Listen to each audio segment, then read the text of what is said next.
All right, welcome back to WMAC Now with your host Chuck Stevenson, coming at you with a pair of fight announcements out of the Ultimate Fighting Championship. So first up, the UFC has scheduled a bout between Joanne, JoJo Wood, and Alexa Grasso in the flyweight division, set to go down at UFC Fight Night Blachowicz versus Rakic on March 26th.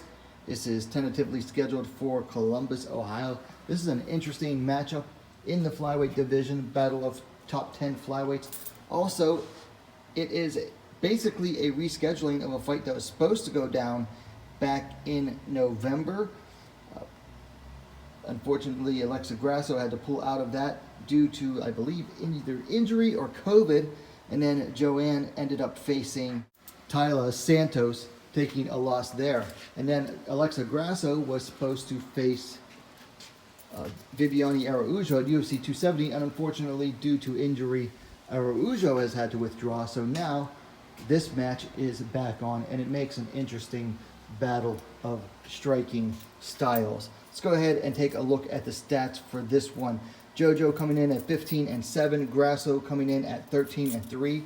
Now JoJo's coming in off of 2 straight losses to Lauren Murphy and then Tecia Santos, whereas Grasso is riding 2 straight wins since moving up to the flyweight division.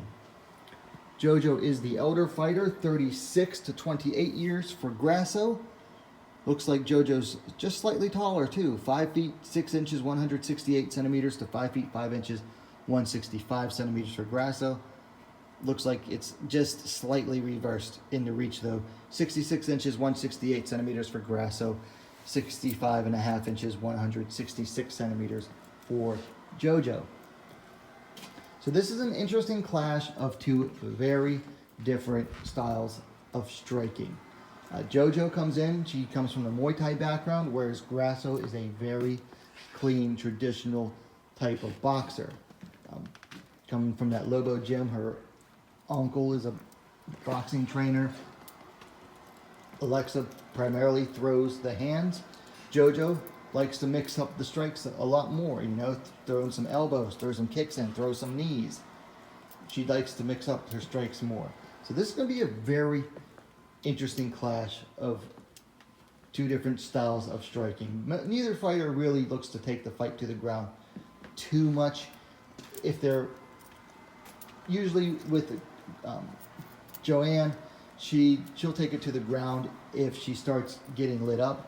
Whereas Grasso, I've only ever seen her really go to the ground if she has a clear advantage and the takedown presents itself. So I don't expect this one to go to the ground too much. What I do expect though is an interesting striking battle. Now both fighters fight very differently, not just as far as their styles of striking goes and their arsenal, but the way they fight too. Grasso likes to stay on the outside a lot with her boxing, but I think in this one, she's going to want to get in the pocket, because if you give Calderwood space, that's exactly where she likes it. She likes to be on the outside to land, her kicks and throw her punches from range. I think Grasso's going to want to get into the pocket on this one. I mean, mid-range to up close. Now, she's not going to want to really clinch with Joanne, but she's going to want to get inside the pocket, whereas JoJo, she wants either the clinch or she wants to be on the outside.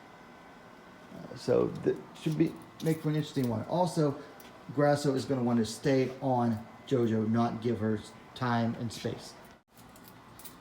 So if you give JoJo that space, that's what she likes. That's when she is able to start setting up her kicks, and then she'll work from her kicks. So Grasso is going to want to pressure in this fight. She's going to want to get inside, start landing on JoJo, and not let up. The big question is going to be, can Grasso do that, and will she do it? We've seen it before where she'll just let off of fighters when she doesn't really need to, and could easily go for the finish or could keep on the pressure, and then she doesn't do that. So that's going to be a big question with Grasso coming into this fight. But that should be a good, fun, exciting flyweight bout between 2 top 10 flyweights. Next fight UFC announced is down in the strawweight division, Mackenzie Dern versus Tecia, the Tiny Tornado Torres. And that's going to go down at UFC 273. It's currently set as Volkanovski versus the Korean Zombie on April 9th. Here we have a battle of two top 10 strawweights that's going to go down. This should be a fun one as well. Two very different styles. We got a striker versus grappler battle in this one. So should make for a good one. Let's go ahead and take a look at the stats here. Dern coming in 11-2. Torres coming in at 13-5. Now Dern is coming in off of a loss to Marina Rodriguez 3 months ago. Before that was on a nice winning streak. Torres, on the other hand, is riding a 3-fight win streak into this fight. Most recently defeated Angela Hill via decision 5 months ago. Torres is the elder fighter, 32-29 for Dern. Dern will be the taller fighter, 5'4", 163 centimeters to 5'1", 155 centimeters for Torres. And Dern has the reach advantage as well, 63 inches, 160 centimeters to Torres' 61 inches, 155 centimeters. This fight's a lot easier to call, or at least talk about what each fighter is going to want to do. We know what Mackenzie Dern wants to do. She wants to get to the fight to the ground and use her jiu-jitsu and try to submit Torres.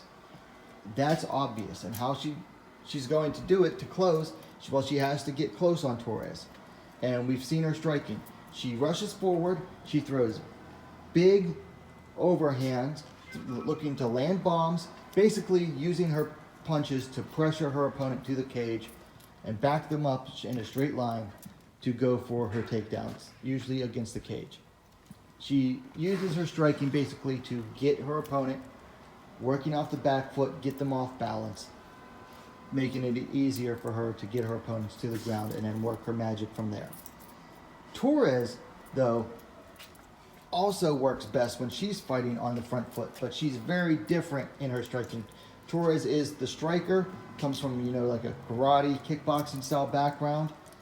Her nickname's the Tiny Tornado for a reason. She does really good when she's light on her feet, very mobile, and landing a variety of strikes. Mixing in her kicks and her punches together, throwing multiple strike combinations, 3, 4, 5 strike combinations with a mixture of punches and kicks thrown in. If you ask me, who's more likely to win by finish, it's definitely going to be Dern. The question is going to be, can she get to the fight to the ground to finish Torres? Well, if she can, she'll be the first one to finish Torres. She was the first fighter to finish Nina Nunes. If she can finish Torres, she'll be the first fighter to do that as well. For Torres, I definitely don't see her finishing Dern with her striking. And I certainly don't see her finishing Dern with a submission. That's just not going to happen.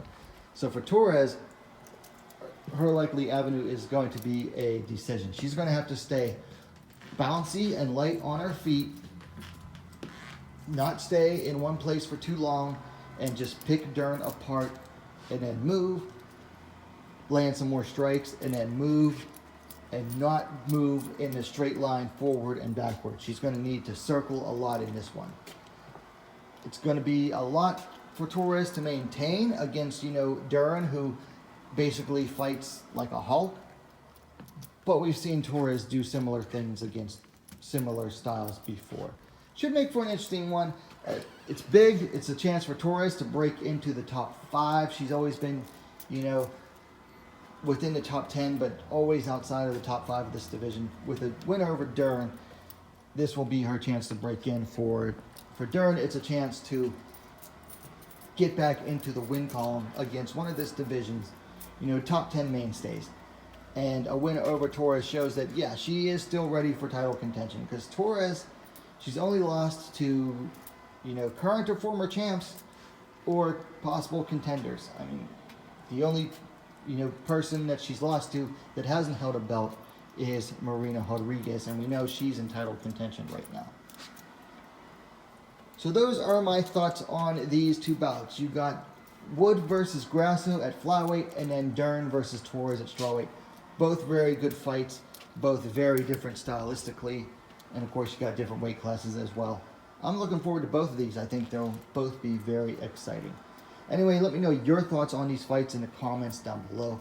If you liked the video, please give it a like, share it as well. While you're at it, go ahead, subscribe to WMMA Scene Now, the best, most complete women's mixed martial arts dedicated platform on YouTube. Thanks for watching. We'll see you next time.